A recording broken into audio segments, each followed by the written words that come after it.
こんにちは、工具屋てっちゃんです。今日の工具屋てっちゃんがおすすめしますはこちら。不二家の黒金シリーズから新発売されましたラジオペンチ、ロングノーズプライヤーです。今日はこちらの商品の魅力を3つとですね、特徴をご紹介していきたいと思います。不二家と言いますと、一般的にはね、このようなオレンジ色のグリップのプライヤーのイメージが強いかと思いますが、ちょっとね、デザインにこだわった黒金シリーズということでですね、電気工事屋さんを中心にね、人気の不二家ペンチなんですけれども、ちょっとね、デザインにこだわったというシリーズがこの黒金シリーズなんですね。その黒金シリーズの、新発売されたこちらロングノーズプライヤーなんですが、まず一つ目のポイントですね。デザインです。今ね、お話ししましたけれども、黒色にこだわってですね、デザインを重視したシリーズ。ね、それが黒金シリーズなんですが、ポイント一つ目はですね、やはりこのデザインじゃないでしょうか。そしてポイント二つ目ですね。このね、ここの部分、見えますか？はい。両方ともですね、クロスカット。あやめ、僕はあやめって言うんですけれども、不二家ではクロスローレット加工ということでですね、一般的なロングノーズプライヤー、横溝ですよね。横溝は引く作業にはいいんですけれども、やっぱりラジオペンチってねじりたいですよね。こういう作業ってやっぱ多いかと思うんです。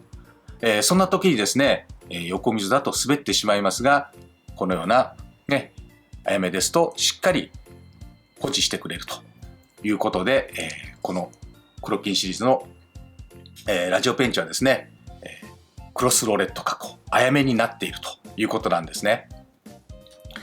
そして最後、3つ目ですね。2種類あるということです。ね、こちら、カッター付きで、ちょっとね、コンパクトなタイプ。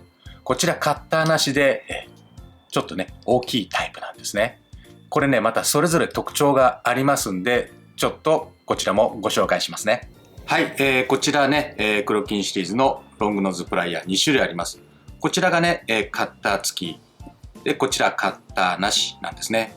ちょっとね、この、あやめのね、カットの大きさもちょっと違うんです。ね。カッター付きのちょっとコンパクトな方はやっぱりちょっとね、あやめも細かいです。で、カッターなしの方はね、あやめがね、ちょっと粗い感じなんですね。はい。で、カッター付きのこちらラジオペンチの方は、まずやっぱりここのカッターがね、重要視されるので、ここの合わせ面を優先します。ですから、ここの真ん中はね、ちょっとすいて、先端がつくようになります。ですから、例えばね、このような紙、このように挟みます。そうすると、ぎゅーっと握りますね。握ります。はい。で、離すと、見えますでしょうか。先端でね、掴んだ部分。はい。ここはしっかり後残りますけど、ここは空いちゃってるんでね。ですから、先端で細かい作業をしたりね、するのにちょっと向いた、ラジオペンチですね。逆に、こちらのタイプはカッターがないです。ね。ですから、ここを合わす必要がなく、ここを合わすことにね、優先されておりますので、先ほどのように、これね、はい、紙をぎゅーっと握ります。ぎゅーっと。ね。はい。そうすると、はい。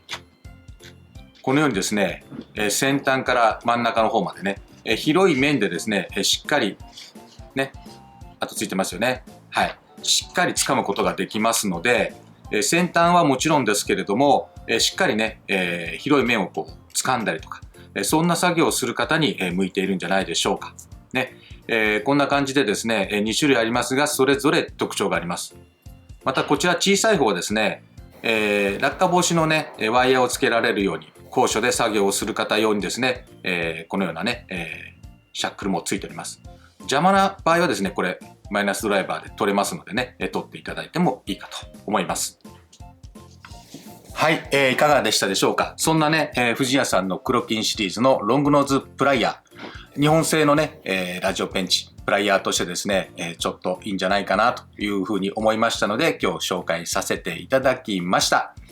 こちらの商品はですね、ファクトリーや各店と通信販売で購入できますので、お取り寄せになる場合もあるかと思いますが、その時は、お気軽にスタッフにお申し付けください。ということで、今日の工芸屋てっちゃんがおすすめしますは、富士屋黒金シリーズのラジオペンチロングノーズプライヤーでした。